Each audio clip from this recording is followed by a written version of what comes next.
Apa itu manajemen sekolah? Mari kita bedah dua bagian penting, manajemen peserta didik dan manajemen sarana prasarana. Manajemen peserta didik mengelola semua hal tentang siswa, mulai dari pendaftaran, kegiatan belajar, hingga kelulusan. Tujuannya agar siswa bisa berkembang optimal.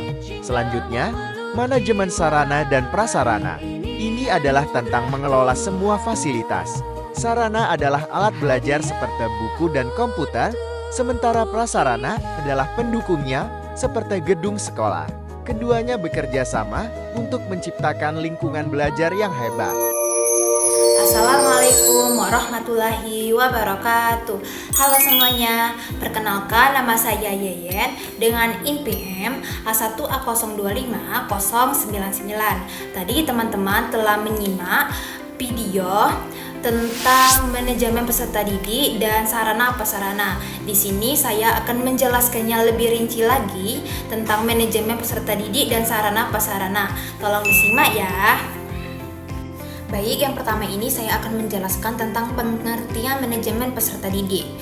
Manajemen peserta didik adalah proses pengelolaan seluruh kegiatan yang berkaitan dengan siswa di sekolah, mulai dari perencanaan, penerimaan, pembinaan, pengembangan, hingga siswa tersebut lulus dari sekolah.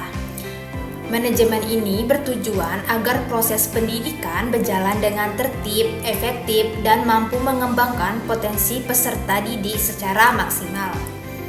Manajemen peserta didik tidak hanya berkaitan dengan administrasi siswa saja, tetapi juga mencakup pembinaan karakter, kedisiplinan, minat, bakat, serta perkembangan akademik maupun non-akademik siswa.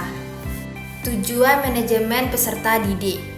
Tujuan utama manajemen peserta didik adalah untuk menciptakan kondisi belajar yang baik sehingga siswa dapat berkembang secara optimal. Secara lebih rinci, tujuan manajemen peserta didik yang pertama, mengatur kegiatan peserta didik agar proses pembelajaran berjalan tertib dan lancar.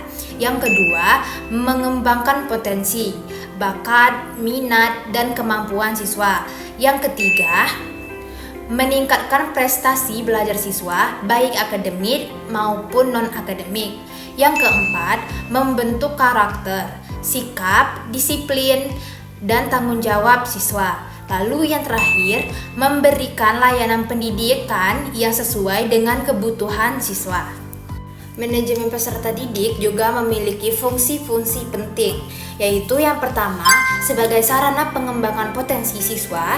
Yang kedua, membantu siswa dalam proses adaptasi di lingkungan sekolah. Yang ketiga, mengarahkan siswa agar memiliki sikap dan perilaku yang baik. Yang keempat atau yang terakhir, mendukung tercapainya tujuan pendidikan di sekolah. Lanjut kita masuk dengan prinsip-prinsip manajemen pendidik. Dalam pelaksanaan manajemen peserta didik harus memperhatikan beberapa prinsip. Di antara lain, yang pertama, berorientasi pada kebutuhan peserta didik. Yang kedua, mengutamakan pelayanan pendidik yang baik. Yang ketiga, dilaksanakan secara adil dan merata. Yang keempat, mengembangkan potensi siswa secara menyeluruh. Yang kelima atau yang terakhir, dilakukan secara terencana dan berkelanjutan.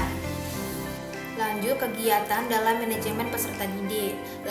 Kegiatan dalam manajemen peserta didik ini ada 7. Yang pertama, perencanaan peserta didik. Sekolah merencanakan jumlah siswa yang akan diterima dan program yang dibutuhkan siswa. Yang kedua, penerimaan peserta didik. Proses pendaftaran dan seleksi siswa baru yang akan masuk ke sekolah.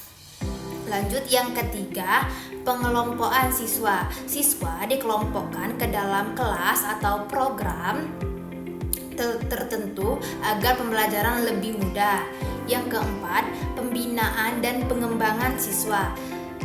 Pembinaan dan pengembangan siswa dilakukan melalui kegiatan belajar di kelas atau ekstrakurikuler, serta bimbingan dan konseling. Yang kelima, administrasi peserta didik.